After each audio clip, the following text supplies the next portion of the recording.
সায়ন্তনী ভীষণ পরিমাণে মিষ্টি খাবার খেতে পছন্দ করে। তার সামনে মিষ্টি খাবার থাকলে সে কিছুতেই নিজের লোভ সামলাতে পারে না। আর একদিন সায়ন্তনীর স্বামী অফিসে প্রমোশন পায়, সেই জন্য খুশি হয়ে সে 10 কেজি রাবড়ি বাড়িতে কিনে নিয়ে আসে। বৌমা, যাও সবাইকে বাটিতে ভাগ করে রাবড়ি দাও। আজকে আমাদের পরিবারে অনেক আনন্দের দিন, কারণ আমার ছেলে প্রমোশন পেয়েছে। এর থেকে খুশির খবর আমাদের কাছে আর কিছুই হতে পারে না। তাই আজকে আমরা সারা দিন মিষ্টি খাবো। শাশুড়ি মায়ের কথা শুনে বৌমা খুবই খুশি হয়। আর সে রান্নাঘরে গিয়ে যখন সবার বাটিতে আলাদা আলাদা করে রাবড়ি পরিবেশন করবে, তখন আমার শাশুড়ি মায়ের সুগার আর আমার ননদ গার্গী ডায়েটিং করছে। তার উপর আমার স্বামী রোজ সকালে জিম করতে যায়। সুতরাং আমি যদি ওদেরকে বেশি বেশি করে রাবড়ি খেতে দিই, তাহলে ওদের শরীর খারাপ করতে পারি। এই 10 কিলো রাবড়ির বেশিরভাগটাই আমি খাবো আর কম করে ওদেরকে দেবো। এই বলে সায়ন্তনী বেশি বেশি করে রাবড়ি খেতে শুরু করে। আর ইতিমধ্যে 8 কিলো রাবড়ি তার পেটে চলে যায়। আর সে যখন সবাইকে অল্প অল্প করে রাবড়ি খেতে দেয়, তখন তার শাশুড়ি মা, স্বামী এবং ননদ একেবারে অবাক হয়ে যায়। কি ব্যাপার বৌমা, তুমি আমাদের কিরকম কিপ্টের মতো রাবড়ি খেতে দিয়েছো কেন? বাদ বাকি মিষ্টি কোথায় গেল? আমার পেটে গেছে মা, কারণ অত পরিমাণ রাবড়ি আপনারা একা একা খেলে আপনাদের শরীর খারাপ হতে পারে। তাই আপনাদের কথা ভেবে সব মিষ্টি আমি খেয়ে নিয়েছি, যাতে আপনাদের কোনো ক্ষতি না হয়। বৌমার এমন গা জ্বালানো কথা শুনে সবাই খুবই রেগে যায়। আর অত পরিমাণে মিষ্টি খাওয়ার জন্য তাকে যখন সবাই মিলে বকাবকি করে, তখন সায়ন্তনী কোনো রকম পাত্তাই দেয় না। এভাবেই দেখতে দেখতে কিছুদিন কাটে। আর প্রত্যেকদিন সায়ন্তনী মিষ্টি খাবার খাওয়ার পরিমাণ বাড়িয়ে তোলে। আর একদিন গার্গী কলেজ থেকে ফেরার সময় অনেক দামি দামি চকলেট কিনে নিয়ে আসে, কারণ আজকে তার বয়ফ্রেন্ড রাহুলের জন্মদিন। তাই সে তাকে উপহারে অনেক দামি দামি চকলেট দেবে। আমি চকলেটগুলো বরঞ্চ ডিপ ফ্রিজে রেখে দিই, তা না হলে এখন যা গরম পড়েছে চকলেটগুলো গলে একেবারে জল হয়ে যাবে। তারপর সন্ধ্যাবেলা এগুলো নিয়ে আমি রাহুলের সঙ্গে দেখা করতে যাব। এই ভেবে গার্গী দামি দামি চকলেট ডিপ ফ্রিজের মধ্যে রেখে দেয়। আর সে যখন রান্নাঘর থেকে চলে যায়, তখনই সেখানে সায়ন্তনী আসে। আর সায়ন্তনী দেখে যে তার স্বামী সকালবেলা বাজার থেকে লঙ্কা এনে বাইরে ছড়িয়ে ছিটিয়ে রেখে দিয়েছে। আর ফ্রিজ একেবারে সবজি, বাজার এবং মাছ মাংসে ভরে থাকায় সেই লঙ্কাগুলো রাখার মতো জায়গা থাকে না। আমি বরঞ্চ এই লঙ্কাগুলো ডিপ ফ্রিজের মধ্যে ভরে রেখে দিই, তাহলে সবকটা লঙ্কা একেবারে সতেজ থাকবে। এই বলে সায়ন্তনী যখন ডিপ ফ্রিজ খোলে, তখন সে দেখে যে সেখানে বিভিন্ন রকমের দামি দামি চকলেট সাজানো আছে। আর যা দেখে সায়ন্তনী খুবই খুশি হয়। আর সে একাই সমস্ত চকলেট খেয়ে ফেলে। আর দেখতে দেখতে সন্ধ্যা হয়ে আসে। সন্ধ্যাবেলা গার্গী রান্নাঘরে আসে আর ডিপ ফ্রিজ খুলে পরিমাণ মতো চকলেট নিয়ে রাহুলের সঙ্গে দেখা করতে চলে যায়। রাহুল, তুমি যে চকলেটগুলো খেতে পছন্দ করো, সেগুলো আমি তোমার জন্য নিয়ে এসেছি। আর এগুলো হলো তোমার birthday gift. Happy birthday. Wow Gargi, তুমি খুব সুইট। এই বলে রাহুল যখন চকলেটের প্যাকেটগুলো খুলে দেখে, তখন সে ভীষণই অবাক হয়, কারণ প্রত্যেকটা চকলেটের প্যাকেটের মধ্যে কাঁচা লঙ্কা ভরা থাকে। আর যা দেখে রাহুল ভীষণ পরিমাণে রেগে যায়। হাউ ডিয়ার ইউ গার্গী, তুমি আমাকে চকলেট গিফট না করে এরকম চকলেটের প্যাকেটের মধ্যে লঙ্কার গুঁড়ো পরে দিয়ে দিলে। আমি তো বিশ্বাসই করতে পারছি না যে তুমি এরকম একটা বদমাইশ মেয়ে। তোমার সাথে আমি ব্রেকআপ করে নিলাম।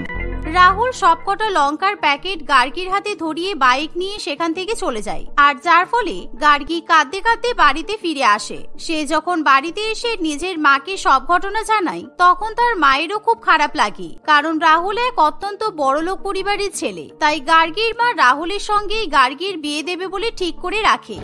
আমি ভালো করেই বুঝতে পারছি যে এটা কার কাজ হতে পারে। এই বলে দীপ্তি দেবী সায়ন্তনীকে তখনই ডেকে পাঠায় আর তাকে প্রচন্ড পরিমাণে বকাবকি করতে শুরু করে। আমি কি করে বুঝবো যে ওই চকলেটগুলো আপনার মেয়ে ওর বয়ফ্রেন্ডকে দেওয়ার জন্য রেখেছিল? আর আপনি তো জানেন আমি মিষ্টি খেতে ভালোবাসি, তাই আমি সব চকলেট খেয়ে ফেলেছিলাম। তারপর কাঁচা লঙ্কাগুলো রাখারও তো জায়গা খুঁজে পাচ্ছিলাম না, সেই জন্য চকলেটের ফাঁকা প্যাকেটের মধ্যে আমি কাঁচা লঙ্কাগুলো ভরে রেখেছিলাম। তুমি আবার বড় মুখ করে এসব কথা বলছো? আজকে তোমার জন্য আমার ব্রেকআপ হয়ে গেছে। তুমি যে করে হোক আমার সঙ্গে রাহুলের সম্পর্ক ঠিক করে দাও, কারণ রাহুল বলেছিল কিছুদিন পর ওর মাকে নিয়ে আমাদের বাড়িতে বিয়ের কথা বলতে আসবে। আর এখন যদি আমাদের বিয়ে না হয়, তাহলে কিন্তু সব দোষ তোমার ঘাড়ে পড়বে। আচ্ছা মুশকিল তো, এটা আবার কেমন প্রেম যে চকলেট দেওয়ার বদলে লঙ্কা দিলে ব্রেকআপ করে চলে যাবে? যত সব। সায়ন্তনী এই কথা বললে গার্গী এবং তার মা ভীষণই রেগে যায়। আর এভাবেই দেখতে দেখতে কিছুদিন কাটে। আর একদিন দীপ্তি দেবীর আত্মীয় তাদের বাড়িতে নিমন্ত্রণ খেতে আসে। আর এমন সময় সায়ন্তনী যখন তাদের জন্য রান্না বান্না করে তখন মটন কষাতে একটু মিষ্টি না দিলে হয়? আজকে আমি চিনি দিয়ে ভালো করে মটন কষা রান্না করব, তাহলে মাংসের স্বাদ একেবারে পাল্টে যাবে আর খেতেও ভালো লাগবে।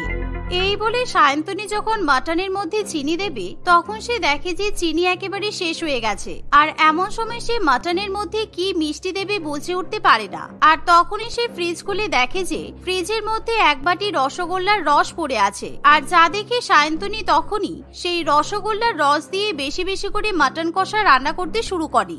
আমার মাস্টার শেফে যাওয়া উচিত ছিল। আমি কি সুন্দর রসগোল্লার রস দিয়ে অভিনব মটন কষা রান্না করছি, এরকম মটন কষা খেয়ে সবাই খুব খুশি হবে।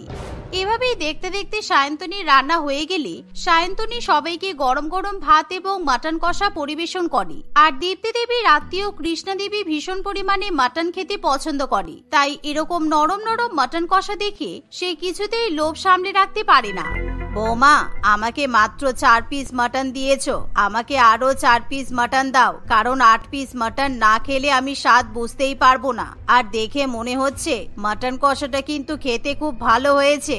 এই কথা শুনে সায়ন্তনী খুবই খুশি হয়, তাই সে তখনই কৃষ্ণা দেবীর পাতে বেশি বেশি করে মটন তুলে দেয়। আর যখন কৃষ্ণা দেবী সেই মটন খেতে শুরু করে তখন, কি ব্যাপার কাকিমা, মটন কষাটা খেতে কেমন হয়েছে বলুন? ইস, এটা মটন কষা নাকি রসগোল্লা কষা? কি বিচ্ছিরি খেতে হয়েছে, রান্নায় এত বেশি মিষ্টি কেউ দেয় নাকি? আর দীপ্তি, তুমি তোমার বৌমাকে বলে দাওনি যে আমি একদম মিষ্টি খাবার দাবার পছন্দ করি না? এখন মনে হচ্ছে তোমাদের বাড়িতে আসাই আমার ভুল হয়েছে। এই বলে কৃষ্ণা দেবী খাবার ছেড়ে উঠে যেতে চাইলে সবার খুবই খারাপ লাগে আর সবাই মিলে সায়ন্তনীকে বকাবকি করে। আপনারা সবসময় আমাকে বকাবকি করবেন না তো, দাঁড়ান আমি এখনই ব্যবস্থা করছি। এই বলে সায়ন্তনী কৃষ্ণা দেবীর মটনের বাটি নিয়ে রান্নাঘরে চলে যায়। আর সে জল দিয়ে সেই মটন কষা ধুতে শুরু করে, কারণ জল দিয়ে ধুলে খাবারের মিষ্টি চলে যাবে। আর তাকে এরকম জলে মটন কষা ধুতে দেখে সবাই তার উপর আরো বেশি রেগে যায়। আর কৃষ্ণা দেবী তখনই রাগের বশে সেই বাড়ি থেকে চলে যায়। আর এমন সময় সায়ন্তনী ওরকম মিষ্টি মটন কষা কিছুতেই নষ্ট করতে চায় না, তাই সে একাই মিষ্টি মটন কষা খেয়ে ফেলে। এভাবেই দেখতে দেখতে কিছুদিন কাটে আর প্রত্যেকদিন বৌমা মিষ্টি খাবারের প্রতি পাগল হয়ে ওঠে। আর একদিন সে তার শ্বশুরবাড়ির লোকেদের সঙ্গে ঘুরতে গেছে। এমন সময়, তোমরা কি গো, কখন থেকে বাইরে ঘোরাফেরা করছো কিন্তু কেউ কোনো খাবারের কথা বলছো না, আমার ভালো লাগছে না। এখানে ভালো ভালো খাবারের দোকান কোথায়? চারিদিকে তো শুধু মিষ্টি খাবারের দোকান, আর এরকম ঘুরতে বেরিয়ে সবসময় মিষ্টি খাবার খেতে ভালো লাগে না। তোমাদের ভালো লাগে না কিন্তু আমার ভালো লাগে। আর আমার কিন্তু ভীষণ খিদে পেয়েছে, আমাকে ওই মিষ্টির দোকানে নিয়ে চলো, আমি ওখানে গিয়ে মিষ্টি খেতে চাই। এভাবে সে মিষ্টি খাবার খাওয়ার জন্য জোর করতে শুরু করলে বুবাইয়ের কিছু করার থাকে না, সে সবাইকে নিয়ে মিষ্টির দোকানে যায়। আর এমন সময় সায়ন্তনী দেখে যে সেখানে গরম গরম মিষ্টি কচুরি ভাজা হচ্ছে। আর এরকম গরম গরম মিষ্টি কচুরি দেখে সায়ন্তনী লোভ সামলাতে পারে না। আমাদের শহরের কোনো দোকানে এরকম মিষ্টি কচুরি পাওয়া যায় না, কিন্তু এখানে কত ভালো ভালো মিষ্টি কচুরি পাওয়া যাচ্ছে, তাই আজকে আমি এটাই খাবো। এই বলে সায়ন্তনী বেশি বেশি করে মিষ্টি কচুরি খেতে শুরু করে। আর প্রায় আধ ঘন্টার মধ্যেই সে 100টা মিষ্টি কচুরি খেয়ে শেষ করে দেয়। তুমি কি করছোটা কি? তুমি এরকম ভাবে পাগলের মতো মিষ্টি কচুরি খাচ্ছ যে সবাই তোমার দিকে তাকিয়ে হাসছে। যে হাসছে তাকে হাসতে দাও। আর আমি মিষ্টি খাবার খেতে পছন্দ করি, তাই আমি 100টা কেন, আমি 200টা মিষ্টি কচুরি খেয়ে শেষ করে দেব। এই বলে সে একাই দোকানের সব মিষ্টি কচুরি খেয়ে শেষ করে দেয়। আর সে প্রায় 5000 টাকার বিল করে। সত্যি বৌমা, তোমার জন্য আমি কোথাও আর লজ্জায় মুখ দেখাতে পারবো না। তুমি বাড়িতে প্রত্যেকদিন এত বেশি পরিমাণে মিষ্টি খাবার খাও কেন? তোমার এরকম লোলা কেন কি জানি, ছি। এমন সময় বুবাইয়ের কিছু করার থাকে না, সে 5000 টাকা বিল মিটিয়ে দোকান থেকে বেরিয়ে আসে। কিন্তু এত কিছুর পরও সায়ন্তনী কিছুতেই মিষ্টি খাবার খাওয়া বন্ধ করতে পারে না। দেখতে দেখতে আরো কিছুদিন কাটে আর এরই মধ্যে গার্গী রাহুলের কাছে ক্ষমা চেয়ে নেয়। তাই গার্গী এবং রাহুলের সম্পর্ক আবার আগের মতো হয়ে যায়। তাই রাহুল তার মা কমলা দেবীকে নিয়ে গার্গীদের বাড়িতে যেতে রাজি হয়ে যায়, যার ফলে গার্গী খুবই খুশি হয়। বৌদি, আজকে কিন্তু রাহুল কাকিমাকে নিয়ে আমাদের বাড়িতে আসবে, তাই তুমি যখন রান্না বান্না করবে রান্নায় কিন্তু একদম মিষ্টি দেবে না বলে দিলাম। তা না হলে তুমি বলে দাও যে তুমি রান্না বান্না করতে পারবে না, আমি নিজেই অনলাইন থেকে খাবার অর্ডার করে দেব, কারণ মায়ের তো শরীর খারাপ, মা তো রান্না করতে পারবে না। তুমি কেন চিন্তা করছো?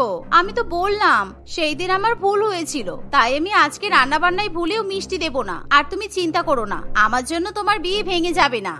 সায়ন্তনী এই কথা বলে তার ননদকে আশ্বাস দেয়। আর দেখতে দেখতে কিছুটা সময় পেরিয়ে যায়। সায়ন্তনী রান্নাঘরে গিয়ে সবার জন্য গরম গরম ভাত, লুচি, চিকেন, মাটন, ভেটকি মাছের পাতুরি, ফিশ ফ্রাই ইত্যাদি রান্না করে ফেলে। আর সেদিন মিষ্টি পাগল সায়ন্তনী অনেক কষ্ট করে নিজের হাতকে সামলে রাখে। আমি যতই মিষ্টি পাগল হই না কেন, আজকে আমি রান্না বান্নাতে কিছুতেই মিষ্টি দেব না, কারণ এটা আমার ননদের ভবিষ্যতের ব্যাপার। আমি আজকে রান্নায় বেশি বেশি করে ঝাল দেব, যাতে সবাই আমার হাতে রান্না খেয়ে আমার প্রশংসা করে আর গার্গীর বিয়ে ঠিক হয়ে যায়। এই বলে সায়ন্তনী প্রত্যেকটা খাবারে বেশি বেশি করে ঝাল দিয়ে রান্না করে। আর সন্ধ্যাবেলা যখন রাহুল তার মাকে নিয়ে বাড়িতে আসে, তখন সবাই মিলে তাদের অনেক আপ্যায়ন করে। আমার তো শুনে হাসতে হাসতে পেট ব্যথা হয়ে যাচ্ছে যে গার্গী নাকি আমার ছেলেকে জন্মদিনে ঝাল লঙ্কা গিফট করেছে, কিন্তু এটা নিয়ে সম্পর্ক ভেঙে দেওয়ার কোনো মানেই হয় না। তাই আজকে আমরা আপনাদের বাড়িতে নিমন্ত্রণ খেতে চলে এসেছি। এই শুনে সায়ন্তনী এবং তার পরিবার খুবই খুশি হয়। আর কিছুক্ষণের মধ্যেই সায়ন্তনী এবং গার্গী যখন তাদের পাতে খাবার পরিবেশন করে, তখন কমলা দেবী সেই খাবার মোটেই পছন্দ করতে পারে না। ইস, প্রত্যেকটা রান্না কি বাজে হয়েছে, এরকম রান্না কেউ করে নাকি? কেন কাকিমা, প্রত্যেকটা খাবারে বৌদি নিশ্চয়ই বেশি বেশি করে মিষ্টি দিয়েছে, তাই তো? আমি বৌদিকে বলেছিলাম যে বৌদি যাতে খাবারে কোনো মিষ্টি না দেয়, কিন্তু বৌদি আমার কথা শোনেনি। এতে আমার কোনো দোষ নেই কাকিমা, বিশ্বাস করুন। না না, একটা খাবারও মিষ্টি হয়নি, সেই জন্য আমার মোটেই খাবার খেতে ভালো লাগছে না। আমি রান্না বান্নায় এত ঝাল পছন্দ করি না। গার্গী, তুমি যদি আমাদের বাড়িতে বউ হয়ে আসো, তাহলে কি তুমিও খাবারে এরকম ভাবে ঝাল দেবে? তাহলে কিন্তু আগে থেকেই বলে দাও, কারণ আমি মিষ্টি খাবার খেতে পছন্দ করি। এমনকি আমি ভাত রুটির সঙ্গে মিষ্টি তরকারি খেয়ে থাকি। এমন কথা শুনে সায়ন্তনী খুবই খুশি হয়। আর সে তখনই সবার সামনে সত্যি কথা বলতে শুরু করে। আপনি চিন্তা করবেন না কাকিমা, আসলে এই বাড়িতে রান্না বান্নাতে কেউ খুব একটা মিষ্টি খেতে পছন্দ করে না, শুধুমাত্র আমি মিষ্টি খেতে পছন্দ করি। তাই আজকে আমি আপনাদের জন্য ঝাল দিয়ে রান্না করেছিলাম, কিন্তু আপনি আজকে আমাকে বলে দিলেন, তাই ভালোই হলো। এবার আমি আমার ননদকে এরকম মিষ্টি দিয়ে রান্না করা শেখাতে পারবো। সেদিনের পর থেকে সায়ন্তনী তার ননদকে রান্না বান্নায় মিষ্টি দিয়ে রান্না করতে শেখায়। কিন্তু সায়ন্তনী বুঝতে পারে যে প্রত্যেকটা রান্নায় বেশি বেশি পরিমাণে মিষ্টি দেওয়া উচিত নয়। তাই খাবারের মধ্যে সায়ন্তনী এবার ঝাল এবং মিষ্টির উপযুক্ত পরিমাণ নিয়ন্ত্রণে রাখে। রাধিকা দেবী তার স্বামী হরিপদ বাবু এবং তাদের একমাত্র ছেলে চিত্তরঞ্জনের সঙ্গে বাস করত। চিত্তরঞ্জন বিবাহ উপযোগী হয়ে যাওয়ায় তিয়াশা নামের একটি মেয়ের সঙ্গে তার বাবা মা তার বিয়ে দিয়ে দেয়। বিয়ের পরের দিন সকালবেলা, মা এই নিন আপনার চা, আমি আপনার জন্য আলু পরোটাও বানিয়ে নিয়ে এসেছি। আপনি কি আলু পরোটার সঙ্গে টক দই খাবেন? না বৌমা, আমি এখন চা পরোটা কিছুই খেতে পারবো না। এখন তো আমি পান খাচ্ছি, আমার পান খাওয়া হয়ে যাক, তারপর আমি খেয়ে নেব। শাশুড়ি মায়ের মুখে পান খাওয়ার কথা শুনে তিয়াশা খুবই খুশি হয়। মা, আপনিও পান খান? আপনি তো তাহলে আমার ঠাম্মার মতো। আমার ঠাম্মাও সবসময় আপনার মতো পান খায়। হ্যাঁ বৌমা, পান খাই বললেই হবে না, আসলে পান খাওয়াটা আমার নেশা হয়ে গেছে। আমি এক মুহূর্ত পান ছাড়া থাকতে পারি না। তুমি বরং ব্রেকফাস্টটা করে নাও, আমার জন্য বসে থেকো না। উফ, আমারও পান খাওয়ার খুব ইচ্ছে করছে। মা আমাকে অনেকবার বারণ করে দিয়েছে আমি যাতে শ্বশুর বাড়িতে এসে পান না খাই। আমি এবার আপনাকে কি করে বলি যে আপনার মতো আমারও পান খাওয়ার নেশা আছে? কিন্তু কেউ যদি জানে বুড়িদের মতো আমারও পান খাওয়ার নেশা আছে, তাহলে সবাই কি ভাববে? 2 দিন হয়ে গেল আমি পান খাইনি। আমার পান দেখে খুব পান খাওয়ার ইচ্ছে করছে। কি হলো বৌমা, তুমিও পান খাবে নাকি আমার মতো? এভাবে পানের দিকে তাকিয়ে তাকিয়ে কি ভাবছো? না না মা, এসব পান টান আমি খাই না। পান খাওয়া তো স্বাস্থ্যের পক্ষে ক্ষতিকারক। আমি তো বলবো আপনিও পান খাওয়া ছেড়ে দিন। আসলে রাধিকা দেবীর মতো তিয়াশারও পান খাওয়ার অভ্যাস ছিল। খুব ছোটবেলা থেকে তিয়াশার মধ্যে পান খাওয়ার অভ্যাস গড়ে উঠেছিল। আসলে তিয়াশা ছোটবেলায় তার ঠাম্মার কাছে থাকতো। তিয়াশার ঠাম্মা সবসময় পান খেত। ঠাম্মার সঙ্গে থাকতে থাকতে তিয়াশাও অল্প অল্প করে পান খেত। এভাবেই তারও পান খাওয়া একটা নেশা হয়ে দাঁড়িয়েছিল। তিয়াশা পান খায় সেটা যাতে কেউ বুঝতে না পারে সেই জন্য তিয়াশার বাবা মা তাকে বিয়ের আগের দিন থেকেই পান খেতে দেয়নি। শ্বশুর বাড়িতে এসে শাশুড়ি মাকে পান খেতে দেখে তিয়াশা কিছুতেই পান না খেয়ে থাকতে পারে না। সে রান্নাঘর থেকে তার শাশুড়ি মায়ের উপর নজর রাখতে থাকে। কিছুক্ষণ পর তার শাশুড়ি মা স্নান করার জন্য বাথরুমে যায়। এই তো মা বাথরুমে যাচ্ছে, এটাই সুযোগ, এবার একটা পান আমাকে চুরি করে খেতেই হবে। এই বলে তিয়াশা সেখানে এসে তার শাশুড়ি মায়ের পান রাখার পাত্র থেকে একটা পান মুখে পুরে নেয় আর সঙ্গে সঙ্গে সে তার ঘরে চলে যায়। কিন্তু ঘরে গিয়ে দেখে সেখানে তার বর চিত্তরঞ্জন আছে। এই দেখে তিয়াশা খুব ভয় পেয়ে যায়। সে কি করবে বুঝে না পেয়ে তাড়াতাড়ি করে বাথরুমের মধ্যে ঢুকে যায় যাতে চিত্তরঞ্জন তার সঙ্গে কোনো কথা বলতে না পারে। তিয়াশা বাথরুমের মধ্যে বসে বসে অনেকক্ষণ ধরে মজা করে পান খেতে থাকে। কি হলো তিয়াশা, তুমি এতক্ষণ ধরে বাথরুমে কি করছো? তাড়াতাড়ি বাইরে বেরিয়ে এসো, আমাকে অফিসে যেতে হবে তো। তোমার কি পেট খারাপ করেছে নাকি?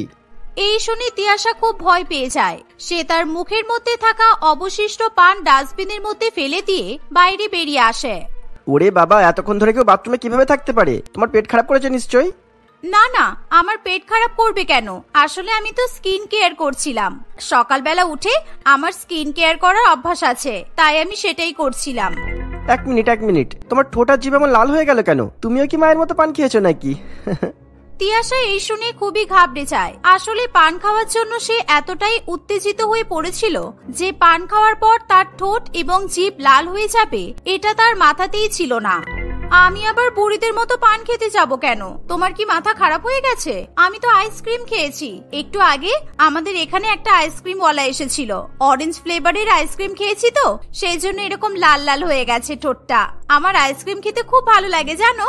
তুমি এই সকালবেলা আইসক্রিম ওলাকে কোথায় পেলে? আচ্ছা যাই হোক, তুমি যাও তাড়াতাড়ি আমার জন্য টিফিন বক্সটা রেডি করে দাও, আমার অনেক দেরি হয়ে গেল। এই বলে চিত্তরঞ্জন স্নান করতে বাথরুমে ঢুকে পড়ে। বাপরে বাপ, বেঁচে গেলাম। উফ, আর একটু হলে তো ধরেই পড়ে যেতাম। নতুন বউ পান খায়, কেউ জানলে কি বলবে, ছি ছি। তখনই তিয়াশার শাশুড়ি মা তিয়াশাকে ডাক দেয়। বৌমা তাড়াতাড়ি এসো। হ্যাঁ এই দেখো, এখানে 7টা পান ছিল। আমি বাথরুমে ঢোকার আগে দেখে গিয়েছিলাম, কিন্তু এখন দেখছি এখানে 6টা পান আছে। আর একটা পান কোথায় গেল বলো তো? আমি কি করে জানবো মা?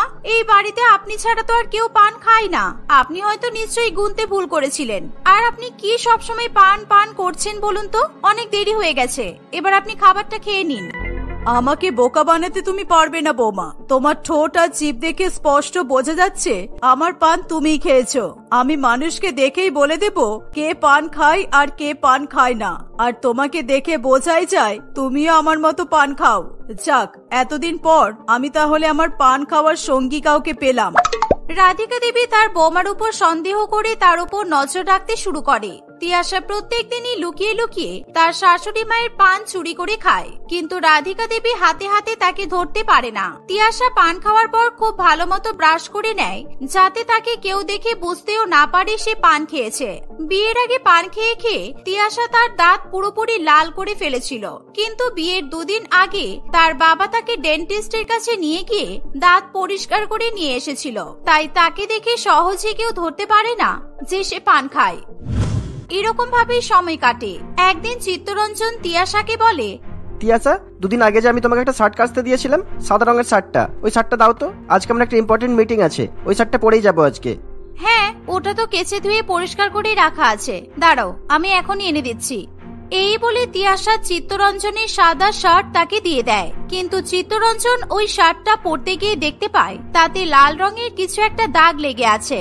চিত্তরঞ্জন ভালো করে পর্যবেক্ষণ করলে বুঝতে পারে সেটা পানির পিকের দাগ। আমার এত ভালো নতুন সাদা শার্টটা দাগ হয়ে গেল কি করে? আর এটা তো দেখে পানের পিকের দাগ মনে হচ্ছে। আমার জামাই পানের পিকের দাগ লাগলো কিভাবে? তুমি সত্যি করে বলো তো এটা কিভাবে হলো? এ বাবা, ইস, আমারই দোষ জানো তো। আমার না সেদিন শরীরটা খুব খারাপ লাগছিল, সেই জন্য আমি জামা কাপড়টা কাচতে পারিনি, তাই আমি মাকে জামা কাপড় কাচতে দিয়েছিলাম। তুমি তো জানো মা সবসময় কেমন পান খায়, পান খেতে খেতে জামা কাপড় কাচতে গিয়ে মা এরকম কাণ্ড করেছে। কি আর বলবো, কিচ্ছু বলার নেই, এটা আমার ফেভারিট শার্ট ছিল। যাক, তুমি আমাকে অন্য একটা শার্ট দাও। তিয়াশা চিত্তরঞ্জনকে অন্য একটা শার্ট দিলে চিত্তরঞ্জন সেটা পরে চলে যায়। যাক বাবা, আমি বেঁচে গেলাম। আমার শাশুড়ি মা পান খাই, আমার খুব সুবিধা হয়েছে। সব দোষ আমার শাশুড়ি মায়ের ঘাড়ে চাপিয়ে দিতে পারছি। ভাগ্যিস আমার এমন বাড়িতে বিয়ে হয়েছে। আমি তো ভেবেছিলাম বিয়ের পর আমি পান খেতেই পারবো না। আমার শাশুড়ি মা না থাকলে আমার কি যে হতো উপরওয়ালাই জানে। ঠিক তখনই সেখানে রাধিকা দেবী চলে আসে। তোমার চিন্তা নেই বৌমা, তোমার শাশুড়ি মা থাকতে পান খাওয়ার কোনো অসুবিধা হবে না তোমার। এই নাও বৌমা, পান খাও। অনেক লুকিয়ে চুরিয়ে পান খেয়েছো, আজকে আর লুকোচুরি খেলতে হবে না। আজকে শাশুড়ি বৌমা দুজনে মিলে একসঙ্গে পান খাবো। মা, আপনি ধরে ফেলেছেন আমি পান খাই? সরি মা, আসলে জামা কাপড় কাচতে গিয়ে।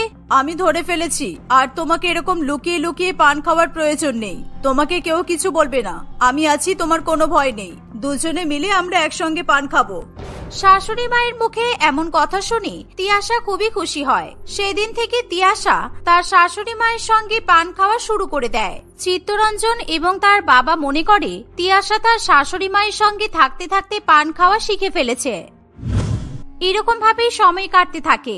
একদিন চিত্তরঞ্জনের এক বন্ধু সঞ্জয় তার বিয়েতে চিত্তরঞ্জন ও তার পরিবারকে নিমন্ত্রণ করে। বিয়ে বাড়ির নিমন্ত্রণ পেয়ে তিয়াশা এবং তার শাশুড়ি মা খুবই খুশি হয়। আমরা এখান থেকে শুক্রবারে বেরিয়ে যাব। ওদের বাড়িটা কিন্তু অনেক দূরে, একেবারে অন্য জেলায়। আমরা ওখানে গিয়ে 2-3 দিন থাকবো, তারপর রবিবার রাতে বাড়ি ফিরে আসবো। তোমরা কিন্তু ভালো মতো সমস্ত কিছু প্যাক করে নিও, আগে থেকে সব গুছিয়ে রাখবে, বুঝেছো? মা, আমরা কিন্তু 2-3 দিনের জন্য বাড়িতে থাকবো না। আমাদেরকে 2-3 দিনের জন্য পান কিনে নিয়ে যেতে হবে। ওখানে যদি পানের দোকান না থাকে তাহলে কি হবে? না না, আমি কোথাও যাওয়ার আগে বেশি বেশি করে পান নিয়ে যাই। আর আমরা তো গাড়ি করে যাব, গাড়িতে যেতে যেতেও তো পান খাবো। না হলে অতক্ষণ ধরে গাড়িতে চুপচাপ বসে থাকা যাবে না। নাও, কোথাও একটা যাওয়ার কথা বললাম, পানের হিসাব জুটতে বসলে। দুজনেই তো পান চিবিয়ে চিবিয়ে দাঁতটাকে একেবারে কালার টিভি করে ফেলেছো। আমার বন্ধুর বাড়ি থেকে তোমরা কিন্তু সবসময় পান খাবে না বলে দিলাম। আর তাছাড়া ওখানে আমারও তো একটা মান সম্মান আছে, এটা কিন্তু মাথায় রেখো। তুমি চিন্তা করছো কেন? আমরা সবার সামনে কি পান খাবো বলো তো? আমরা লুকিয়ে লুকিয়ে পান খাবো, ঠিক আছে? আর তুমি দোকান থেকে একদম বেশি করে পান নিয়ে আসবে, আমাদের যাতে ওখানে গিয়ে পান খাওয়ার কোনো সমস্যা না হয়। দেখতে দেখতে তাদের বিয়ে বাড়িতে যাওয়ার দিন চলে আসে। কিন্তু তিয়াশা এবং তার শাশুড়ি মা তাড়াহুড়ো করতে গিয়ে ব্যাগের মধ্যে পান রাখতে ভুলে যায়। কিছুটা পথ গাড়িতে করে যাওয়ার পর তিয়াশা দেখে সে পান নিতে ভুলে গেছে। মা, সর্বনাশ হয়ে গেছে, আমি তো ব্যাগের মধ্যে পান রাখতেই ভুলে গেছি। ইস, একটা টিফিন কৌটোর মধ্যে আমি পানগুলো ভরে রেখেছিলাম। এ বাবা, এবার কি হবে? এখন তো আমাদের 3 ঘন্টা গাড়িতে বসে থাকতে হবে। এত বড় ভুল কাজ তুমি কি করে করতে পারলে বৌমা? অসম্ভব, এতটা রাস্তা পান ছাড়া যাওয়া অসম্ভব। এই বাবা, তুই রাস্তার ধারে কোথাও একটা রাস্তার ধারে দাঁড়া না, আমরা বেশি করে পান কিনে নিই। পান না খেলে আমাদের মাথা খারাপ হয়ে যাবে। এসব কিন্তু একদম ভালো লাগে না। সবে মাত্র বাড়ি থেকে বেরোলাম, এরই মধ্যে তোমাদের পানের নেশা ধরে গেল। এখানে আশেপাশে তো কোনো পানের দোকানও দেখতে পাচ্ছি না। কিছুটা চলো, নিশ্চয়ই পানের দোকান আসবে, দোকানে এলেই দাঁড়াবো। কিছুক্ষণ পর চিত্তরঞ্জন একটা দোকানের সামনে দাঁড়ায়, কিন্তু দুর্ভাগ্যবশত সেই দিন ওই পানের দোকানটা বন্ধ ছিল। এ বাবা, তুমি বেছে বেছে এমন একটা জায়গায় গাড়িটা দাঁড় করালে, এত দোকান আছে এখানে, তবুও কোথাও পান পাওয়া যাচ্ছে না। এবার আমরা পান পাবো কোথায়? উফ, আমার আর ভালো লাগছে না। আমার পান খাওয়ার খুব ইচ্ছে করছে। তাড়াতাড়ি যেখান থেকে পারিস আমাকে পান কিনে দে বাবা। মা, এরকম বাচ্চাদের মতো করো না, এখনো তো অনেকটা পথ বাকি। রাস্তায় যেতে যেতে আমরা অন্য পানের দোকান পেয়ে যাব। তোমরা বরং ওয়াশরুমে যাওয়ার থাকলে চলে যাও, ওই দেখো একটা ওয়াশরুম দেখা যাচ্ছে। চিত্তরঞ্জনের কথা শুনে তিয়াশা এবং তার শাশুড়ি মা ওয়াশরুমের দিকে যায়। ঠিক তখনই তাদের কাছে একটা অচেনা ছেলে আসে। আমি সেই তখন থেকে দেখতে পাচ্ছি আপনারা পান খাওয়ার জন্য একেবারে ব্যস্ত হয়ে পড়েছেন। আসলে এই দোকানটা আজকে বন্ধ, তবে এখান থেকে কিছুটা দূরে একটা পানের দোকান আছে, আপনারা চলুন, আমি নিয়ে যাচ্ছি আপনাদের। এই শুনে তিয়াশা এবং তার শাশুড়ি মা খুবই খুশি হয়। তারা পান খাওয়ার লোভে পড়ে ওই ছেলেটির সঙ্গে হাঁটতে শুরু করে। কিন্তু বেশ কিছুটা পথ যাওয়ার পরও তারা কোনো পানের দোকান দেখতে পায় না। আর তখনই হঠাৎ করে ছেলেটি তার পকেট থেকে একটা রুমাল বের করে। ওই রুমালটা তিয়াশা এবং তার শাশুড়ি মায়ের নাকের সামনে ধরতেই তারা সঙ্গে সঙ্গে অজ্ঞান হয়ে পড়ে যায়। তিয়াশা এবং তার শাশুড়ি মা যা যা সোনা গহনা পড়েছিল সবই চুরি করে নিয়ে পালায়। বেশ কিছুক্ষণ পর তিয়াশা এবং তার শাশুড়ি মায়ের জ্ঞান ফিরে আসে। বেশ হয়েছে, তোমাদের বউ শাশুড়ির পান খাওয়ার অভ্যাসের জন্য দেখলো তো আজকে কত বড় ক্ষতি হয়ে গেল। ভাগ্যিস এই চোরটা তোমাদের কোনো ক্ষতি করতে পারেনি। কোনো জিনিসের প্রতি এত নেশা কিন্তু একদমই ভালো নয়। তোমরা যদি আজকের পর থেকে না শোধরাও, তাহলে কিন্তু ভবিষ্যতে তোমরা আরো বড়সড় বিপদের সম্মুখীন হতে পারো। তিয়াশা এবং তার শাশুড়ি মা তাদের ভুলের জন্য খুবই লজ্জিত হয়ে পড়ে। তারা দুজনে সেদিনের পর থেকে ধীরে ধীরে পান খাওয়ার নেশা ত্যাগ করার চেষ্টা করে।